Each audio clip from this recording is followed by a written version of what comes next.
You're listening to the My Simplified Life podcast, and this is episode number 225. Welcome to the My Simplified Life podcast, a place where you will learn that your past and even your present don't define your future. Regardless of what stage of life you're in, I want you to feel inspired and encouraged to pursue your dreams, simplify your life, and start taking action today. I'm your host, Michelle Glogovac, and I'm excited to share my stories and life lessons with you while taking you on my own journey. This is My Simplified Life. Hey friends, welcome back to another episode. I'm your host, Michelle Glogovac. Today, I have a doctor joining me. She goes by the pen name Elle Evans, and her new book, her debut novel, Wedding Issues, is out today.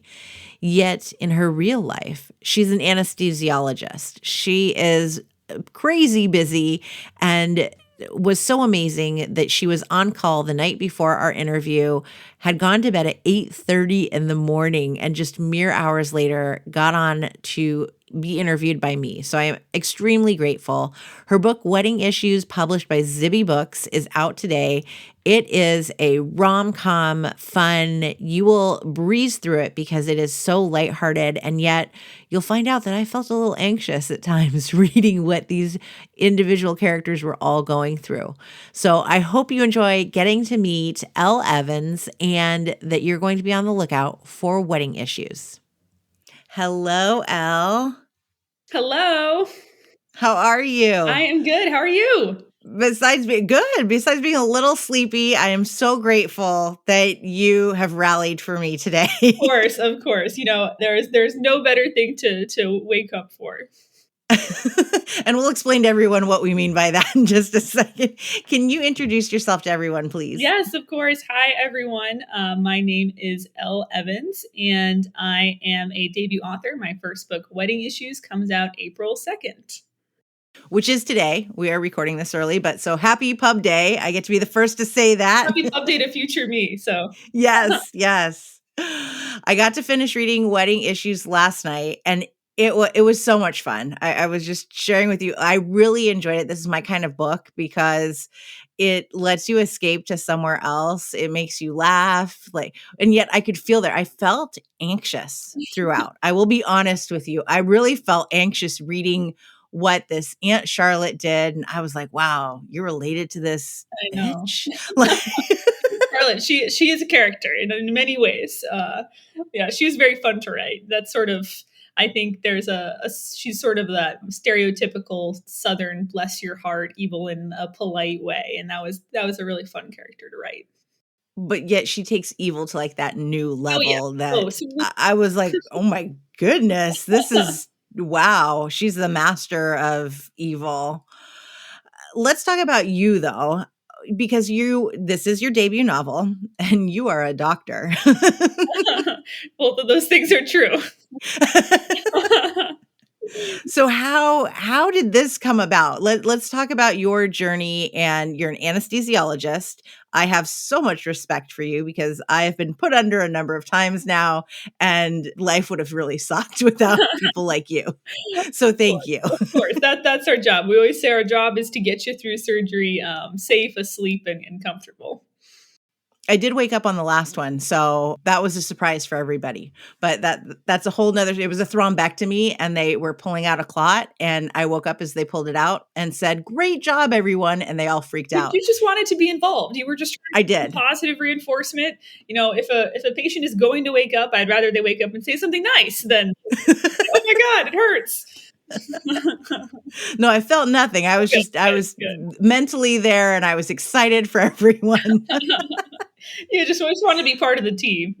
Yeah, definitely. I like to cheerlead them on. So take me through this. Like, what did you want to be when you grew up? When I was really little, like when I was in elementary school, I wanted to be a writer for sure. I grew up reading books. I had my nose in books all the time. I remember one time in I don't know, fifth grade ish, I used to bring books to school to like sit there and read during breaks and recess. And like one of my teachers pulled me aside and was essentially like, you need to go make friends. Like you can't just read all the time. And I remember being like, no, this is a good part. I'm going to go back to my book now. I'll make friends when I want to. Thank you very much. So that was just a funny sort of core memory. But I wanted to be a writer, and I don't remember a specific conversation, but at some point as a kid, I sort of internalized the idea that being an author was not a very stable or lucrative career path, and just that it would be sort of risky to go for that. And a lot of respect to everyone who does, but I think I was just too risk averse even as an 11-year-old. And my parents, they supported my writing, but I think they also encouraged me to look into the other things I was good at. And so I always loved science, and as a kid I didn't really know much about science besides being a doctor or being a scientist. Those were like the two career paths in my head. So I went to college thinking I was going to major in some sort of science and being open to being a doctor, and then did an EMT course, loved it, and then sort of that started me down the path to medicine. I love it. And so now you're an anesthesiologist Mm-hmm. who's decided in all of my free time that I have, because just so everybody knows, you were on call last night and you went to bed at 8:30 this morning. Okay. And here we are now recording this episode. You're what, 3 hours ahead of me. So like not even 5 hours of sleep, I'm sure. It was a good night though. We did a liver transplant, which was cool because some gentleman now has a new liver because of our efforts last night. So it was a very good reason. It felt good to be up all night to be doing that. That's Yeah, amazing. yeah. That's so rewarding. My previous career was corporate aviation. I used to say like I didn't save lives, and yet when we would get the call at 1 a.m. that there was an organ transplant, we had to get to the airport to help fuel the plane so it could go off. Then I was like, yes, okay, this is Matter. worthy. Yeah, no, you would not Yeah, this matters. the amount of coordination that goes into, because with organs it's not that simple. You have a person who needs a liver and you have a liver. I won't go into all the science, but there's a lot of reasons why this liver could work for someone but not someone else. And there's a lot of very important logistics just in physically getting organs from one hospital to another. It's kind of funny, you hear the conversations in the hospital sometimes like, oh no, the kidney missed its flight, or the liver is stuck in traffic. And so I always just picture this like kidney like trying to get on a flight by itself. Obviously it's in a cooler and With little legs or cool. something, right? I'm like, oh, that poor kidney, it got lost in the airport. You can't get here in time. But yeah, That's no, very, hilarious. I very, like that visual. yeah. But yeah, basically, I said, I have too much free time. I'm very bored. I have nothing to do after work, so let me find a very time intensive, passion intensive hobby, and that's sort of how I ended up here. And how long did it take you to write the book from when you decided, you know what, I want to do this to, okay, now we're publishing it? I know the pub process is a little bit longer, but to write it. Yeah, so I write books I think fairly quickly. So I think Wedding Issues I wrote probably the first draft in maybe 6-ish months, and then edited it for several months on my own, and then edited it for a couple months with my agent. And then we sold the book to Zibby, and then of course there's some additional editing that happens with the publisher as well. So definitely several iterations, but in terms of writing what I would consider a fairly polished draft, probably like 8 to 9 months. You're good. I've heard 10 years, so I you're know. good. I know I do write fast. I do know that.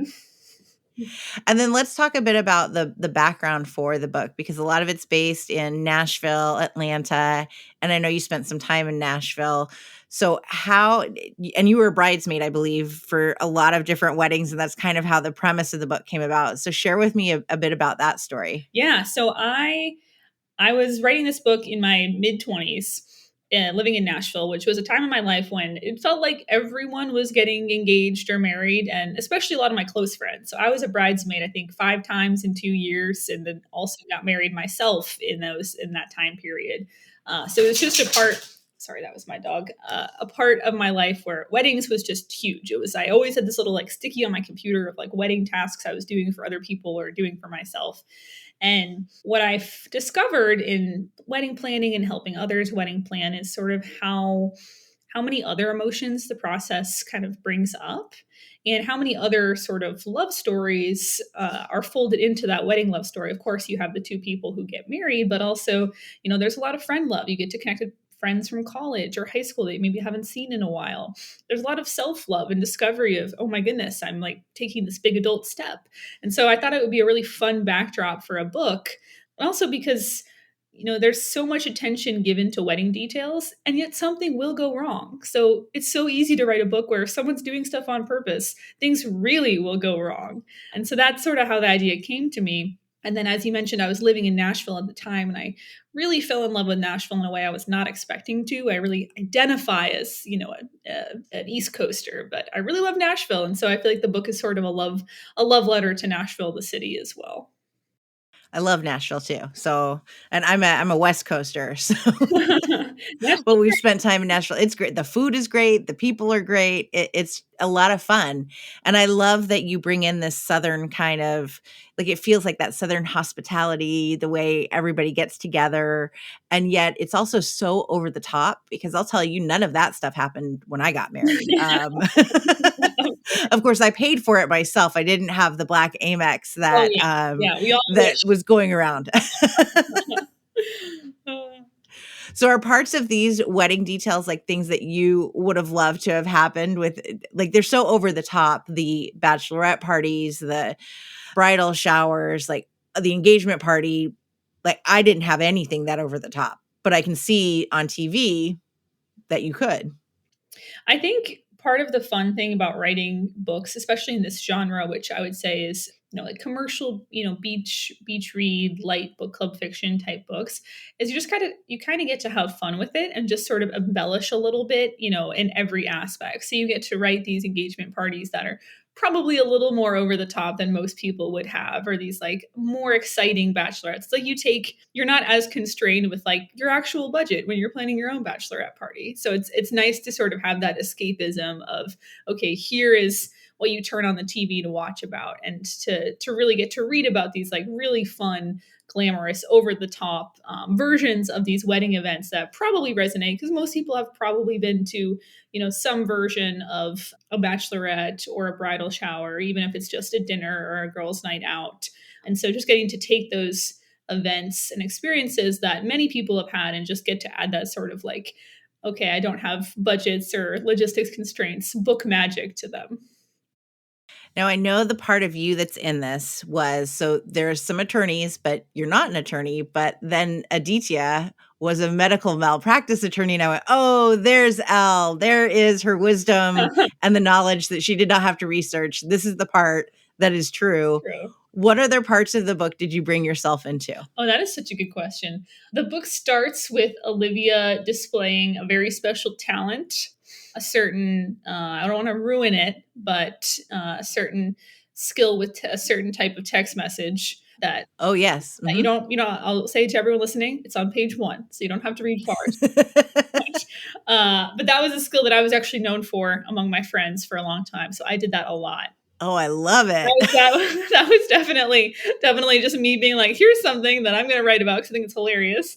So that was part of it. And let's see what else. There's a sort of running joke about the New Yorker, which I've always kind of thought about, and just sort of their over the top interview descriptions. That's something that I joke about a lot. And I think it's interesting. My husband, who I love very much, and if you'd asked like 12-year-old me if I would marry someone who doesn't really like to read, I would have said, absolutely not. No way, no way. And of course, I love him very much, but he does not read. If it's not a plastic surgery textbook, he's functionally illiterate. So I'm holding this to his face. This is not me talking behind his back. I love you, Alan, but that's true. But he read the book. He read the book. He's very supportive, and he was telling me, he's like, I can't put my finger on it, but there's so much of you in this book. I can feel this is how you think, and so that I thought was very interesting. And so for people who know me in real life, I'm sure there are other sort of more subtle things that aren't coming to mind. I love that. That's great. Plastic surgery books. Oh, come on, Alan. Yeah, You can do that's better. literally all he reads. That's all he reads. Oh, man. I'm sorry. That's what he has to read. That's why he reads your books because he needs a little bit of something if that's all he's reading. Yeah, no, it's tough. It's tough, but we're working on him. No one's perfect. No one's perfect. He's I love him very much, but yeah, not the most wide read fiction read. How did you come up with I want to talk about the dress design part, and we won't give away we're not doing spoilers, so nobody has to worry. But the creativity that you came up with for the bridesmaid dress designs, I was like, okay, when are you doing this in real life? Because I've been a bridesmaid. I have dresses, and I'm not even sure why I can't keep them. Like, they don't fit anymore. I'm never going to rewear them. And yet, I think we can talk about that, don't you Yeah, think? yeah. I Like, it's not giving away. Spoiler, absolutely The not.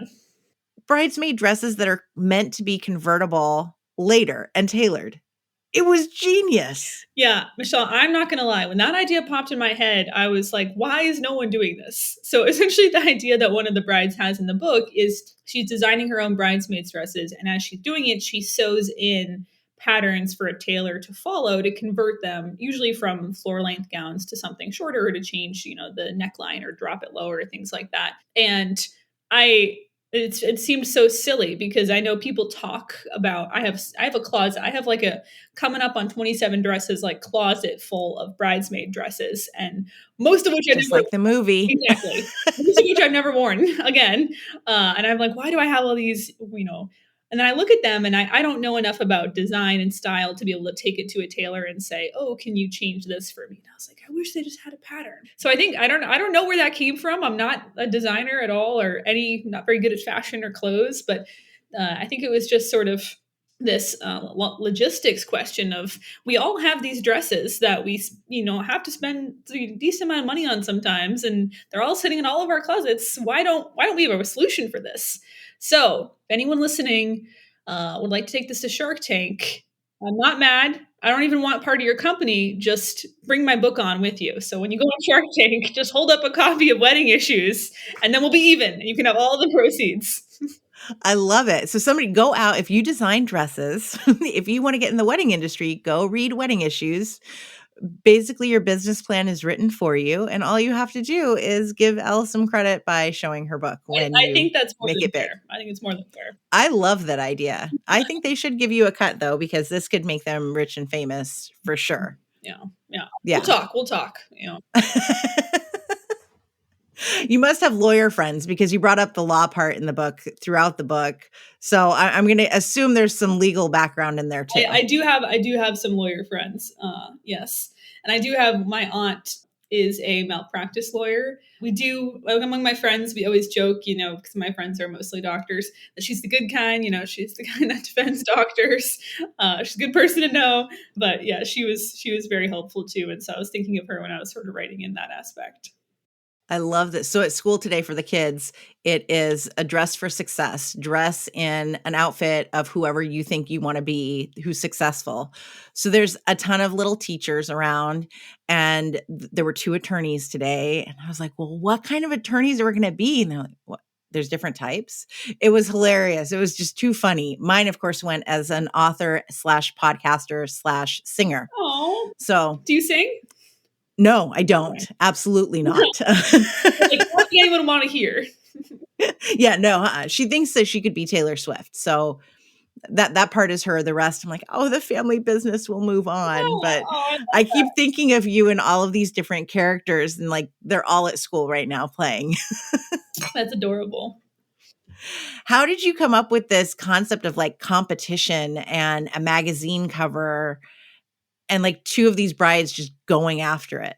Yeah, I think, like I said, I was sort of inspired by wedding planning and then sort of that whole journey and vibe. And I think as I was trying to plan my own wedding, I would consider myself a fairly type A person. My mother puts me to shame. She is the most organized person you have ever met. And we were planning my wedding. We got married in Maine. I lived in Tennessee at the time. My mom lived in Massachusetts. We were doing like long distance wedding planning, and we had our boots on the ground wedding planner and strategy sessions across 3 states.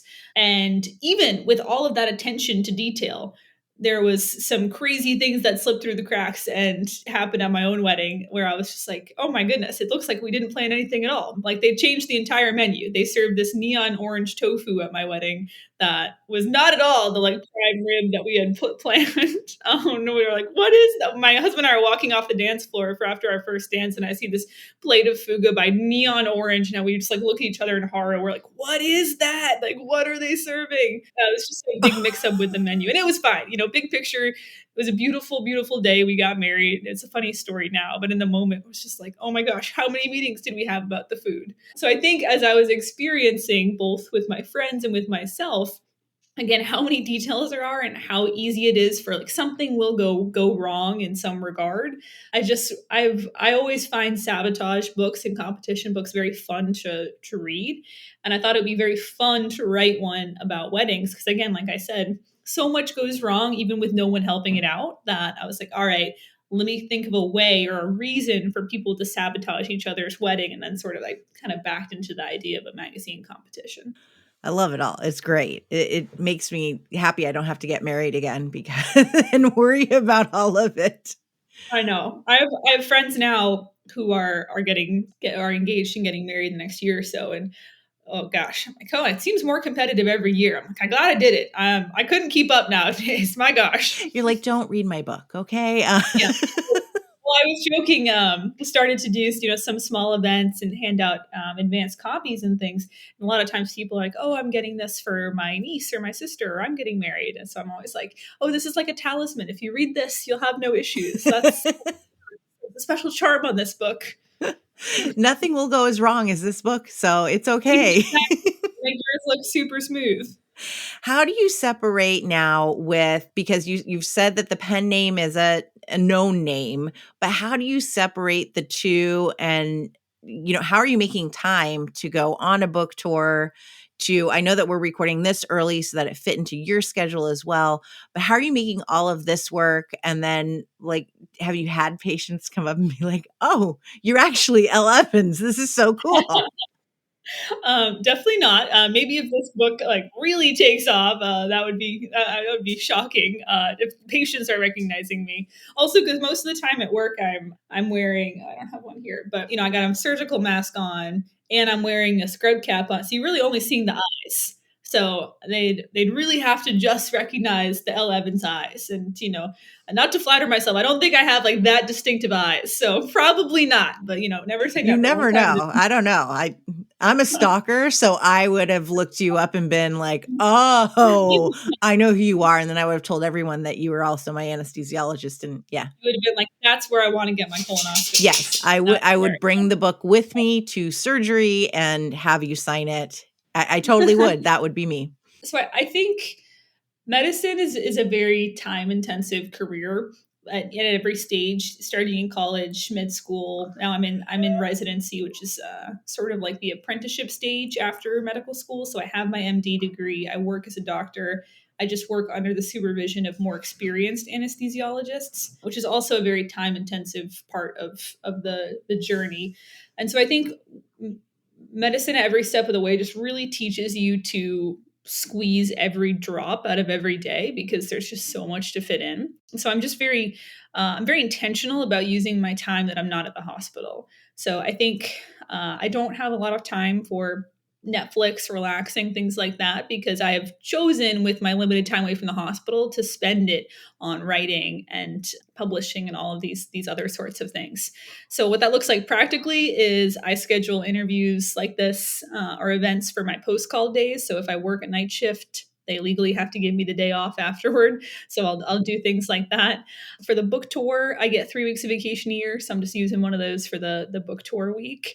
And then you'd be surprised, but there's a lot of downtime at the hospital. If I'm on call, I have to physically be there because I'm anesthesia. So if a surgery needs to happen, like now, if it's an emergency, we need to physically be there so we can provide anesthesia. But if nothing's going on, you're just being paid to physically sit in the hospital. So I bring my laptop. I do a lot of writing on call, actually. That's So smart. just kind of squeeze it in wherever I can. That's a good deal. Okay, now I have a very random question. Well, it's sort of random, but there's a Real Housewives aspect in the book, and I'm a Real Housewives junkie.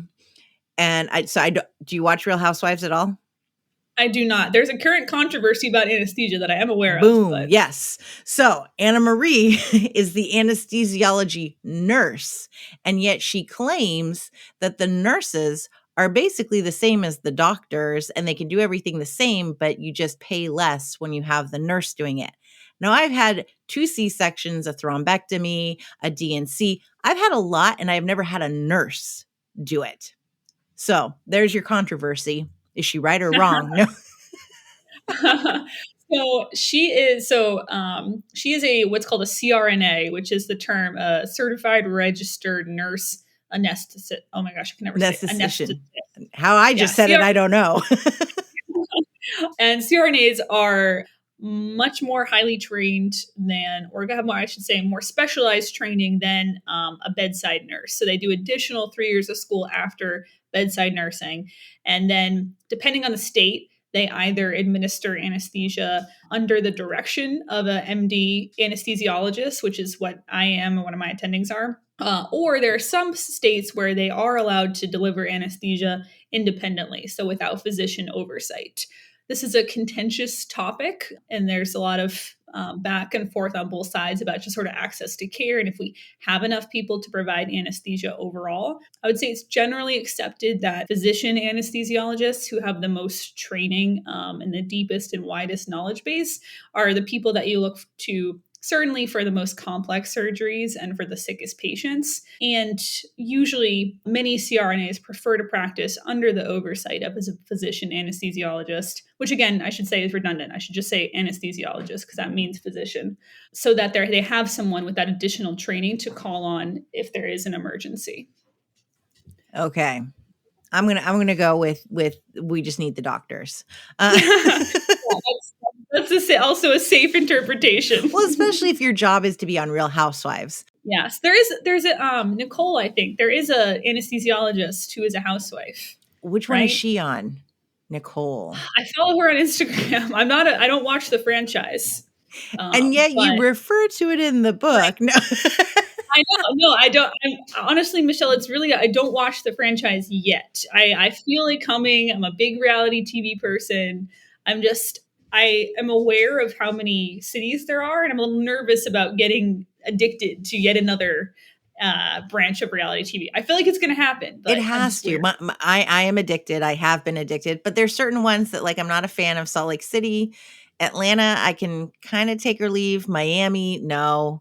But all the rest, New York, New Jersey, Beverly Hills, Orange County, yes, sign me up. If I were going to start, and I have not watched any, what city would you recommend? Oh, you know, and New York, yeah, I like New York too. I think the problem is that they keep changing up the cast.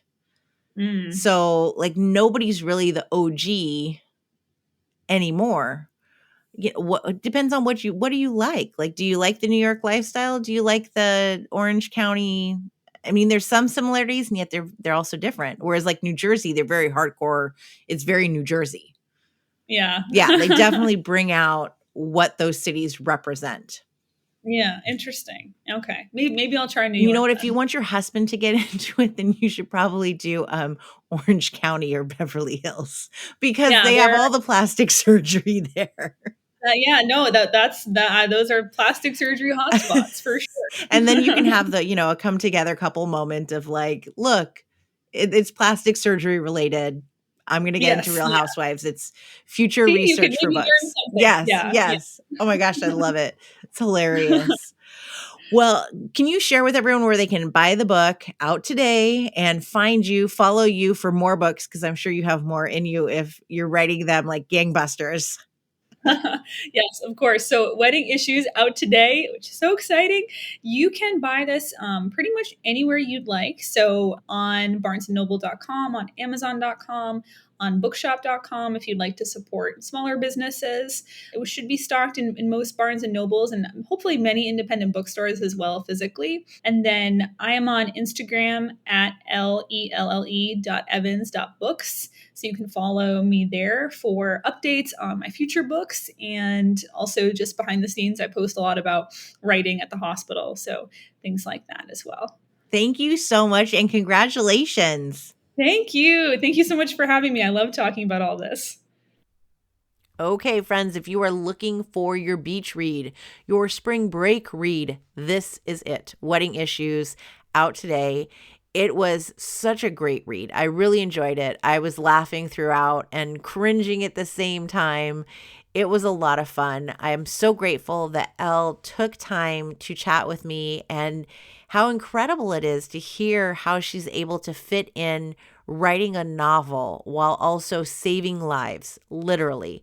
She is amazing and was just a pleasure to talk to. So I can't wait to see what she writes next so that we can all read it and enjoy it. Let her story be a reminder to you that if there is something you want to do, you can make time for it. You can turn off the Netflix if you need to, but make time for what makes you excited, what fuels you. It is certainly most possible that you can have that side, whatever it is, whether we're calling it a hustle, a gig, another project. You deserve that. And if it's going to make you happy, make the time for it, whatever it is. Let Elle be that inspiration for you.